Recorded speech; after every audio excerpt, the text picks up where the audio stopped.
Akan free and nothing ini.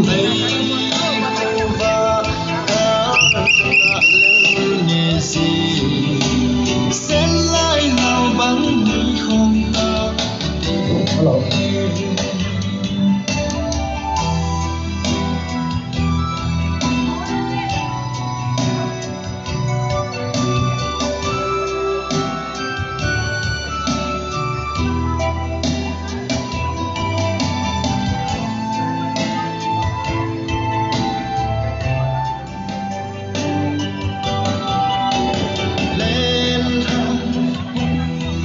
Mu tata di pandang apa?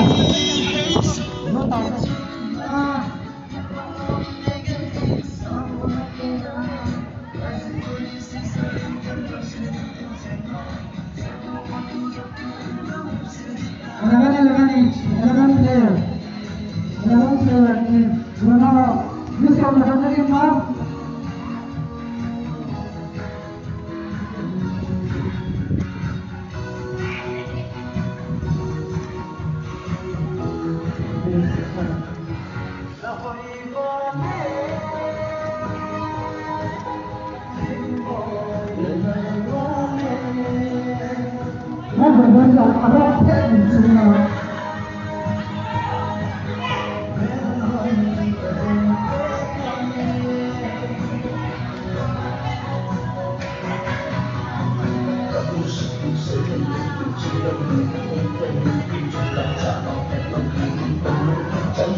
Survival, 1, 2, 3, kita kat sana dulu. Tunggu ni orang mesti naik pun.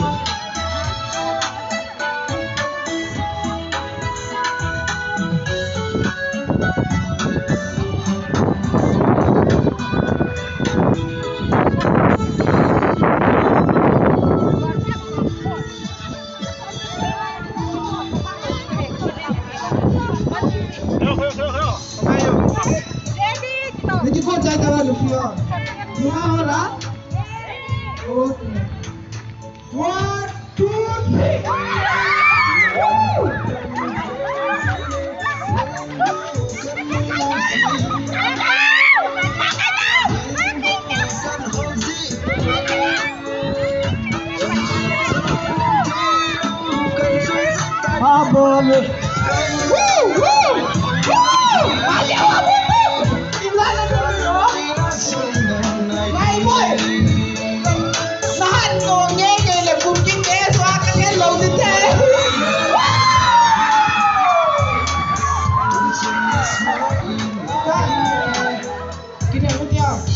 Silakan semua dengan Agustino. Sachin.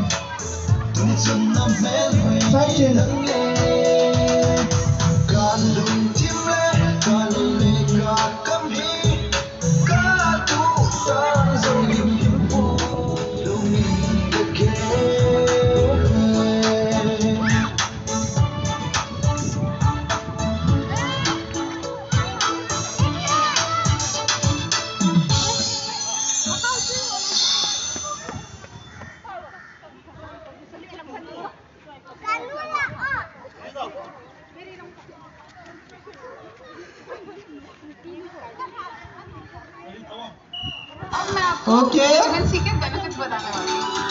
You are ready? Shop now. You are ready? 1, 2, 3.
Tuan namun dah lai du, apa yang dia buat du? Tuan yang kira.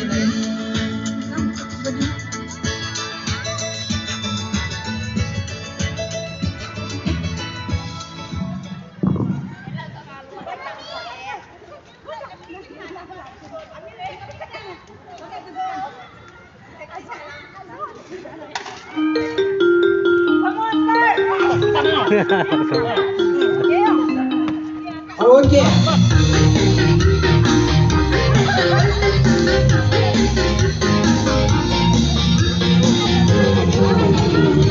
Hello. Ôi mẹ ơi một đêm nay con về tên là không phải thả là con đi rồi. Ôi mẹ ơi một đêm nay con về tên là không phải thả là con đi rồi.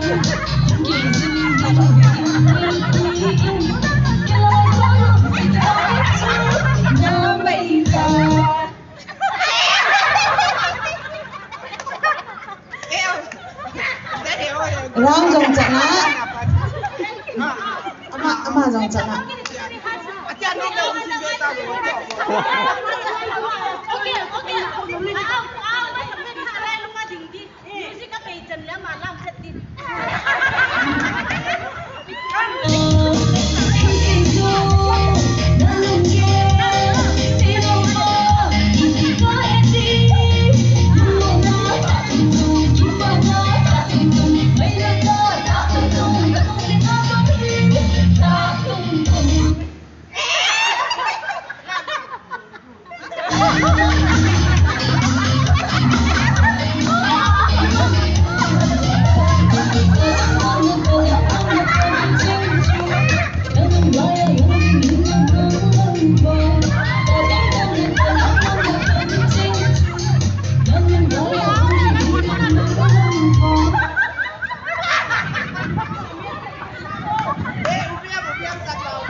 When you be say when you chat to ngai lo ti ja nom le um ti me le chi ni ko le ka ti ko ngai lo na ki ti a ma cho ka ti ko ngai lo na a u me ti ho cho a le ki chai na aji chu nang ho bo ne ki me du hi ja no ma le mi kha nong chan chu ga ta ye ja le chu ta ngai lo no chao chao de ye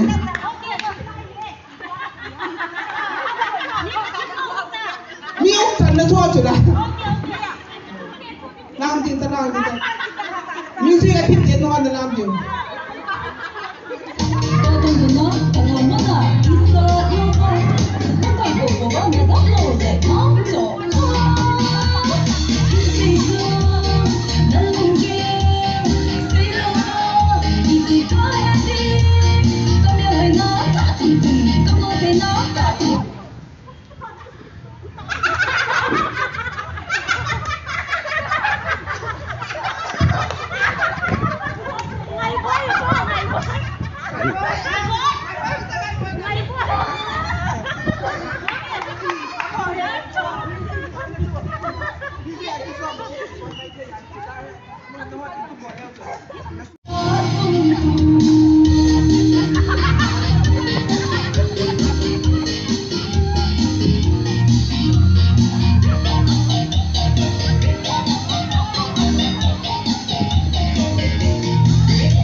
tôi mi phò mày ta nó hát từ đó trong cái sản thực tế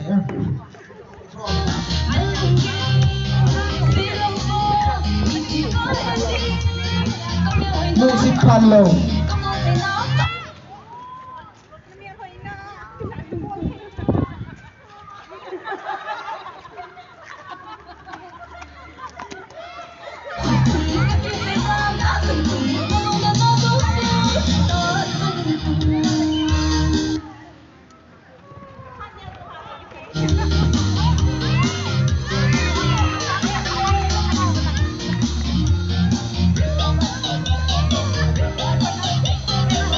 Ambarin.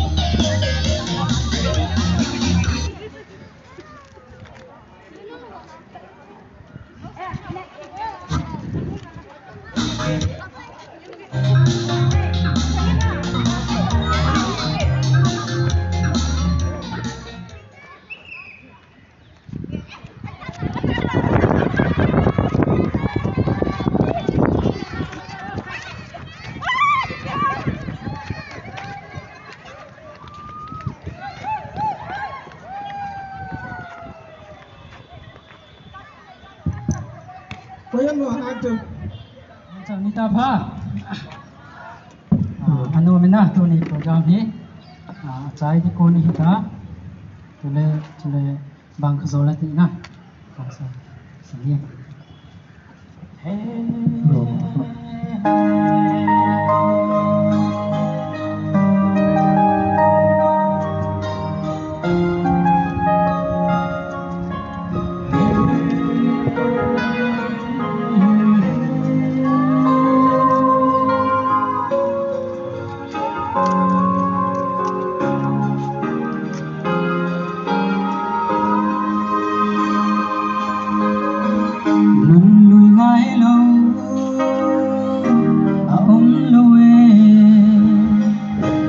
sen khăn khoa ngái lâu ôm lâu nhưng lùi ghé la nung hờ lâu ôm lâu nung hờ linh xuân la ya lon ti a yong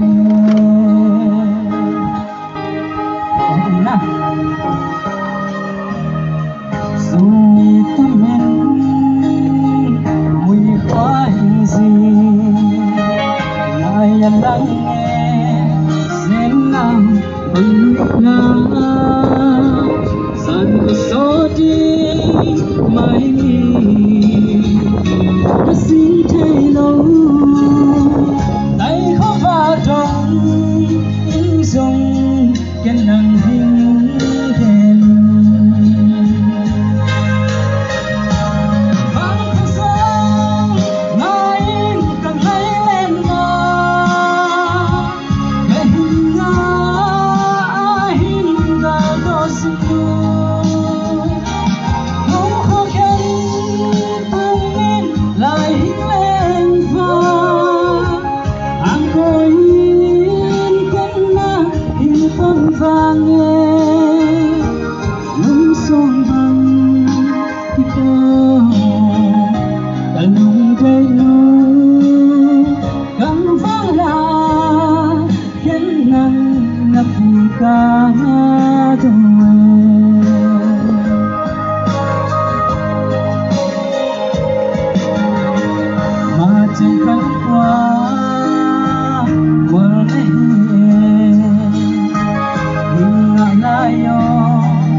Aban ana cheki no hitin tu in la khat ana ngai zu hitin aman ahin sa chai chai le presentation 2022-2023 executive and advisor LRT sentin tu in la sadingin jo sralte ana ko hitin amahon ahin sa chai chai le executive hon apart ni hin kila ta vinte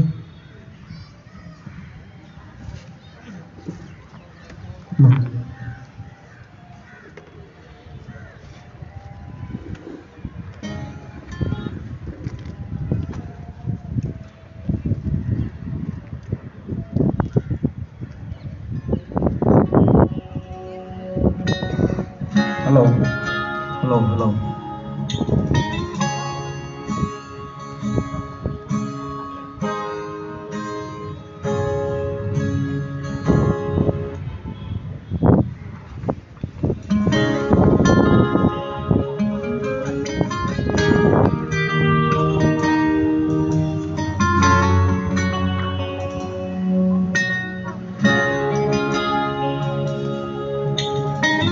Dẫu nó khác năm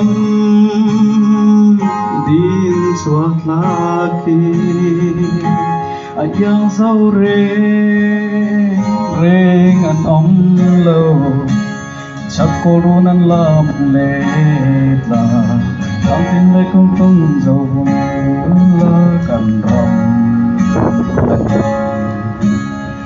rong cái cắm đi lâu say dấu mi maraku kilala ma kepi vai pe min dat ma am palet gang te palet wa leda chul khat ko zauwa walela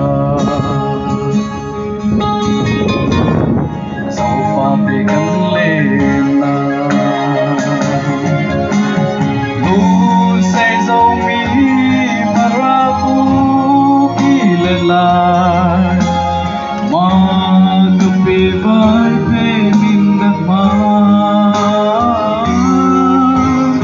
am palet kang te palet wa leda chul kat wa zau fa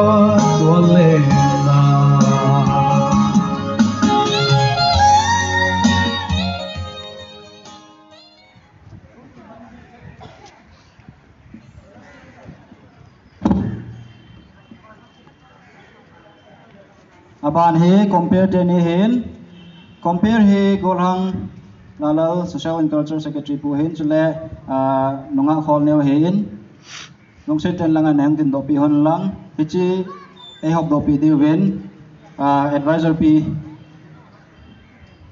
no melody kan ko ve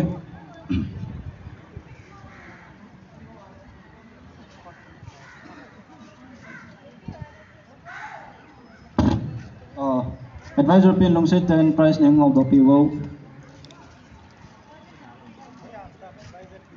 lawala no trending advisor pi mama Kipawa executive member mama hayong le responsibility hoi ta ahin to also venom ta ahin conduct pi sivin ama chunga ki pathu sevi abanin kumma salanga ko na chu ini chi pi watha ba ni joi khana min na tam ki chaiting le tam ki na ho na lui ho memento hen langa lor ki pa vetsana ching pi Pinaw siya na committee aman in sa citing le General Secretary report anang ay committee tun pa hin sa kung sa ila sa din committee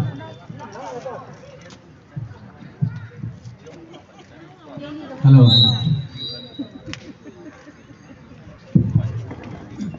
Jorhat kopi na sao tio.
Welcome to Jorhat town.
zivin pabathin thangwet num hanlang ke zong pha da ki not dung zuin secretary report hi achom lam thein kongin kating 17 March 2022 achun KSO10 meeting kana nevin langkai hon career plan kan ki sem cho hile KSOC annual sports day mandit hu kana se home event Chima Bangchun August 17 to 18 nini hi Traspuram ground Kodam Pakamana ki mangi nahi abanin sadni ni mandit hu zong kana sei home win chidung zui chun KWS hu in muna KWS lam kai ho to ki ho to in anaki mang home nahi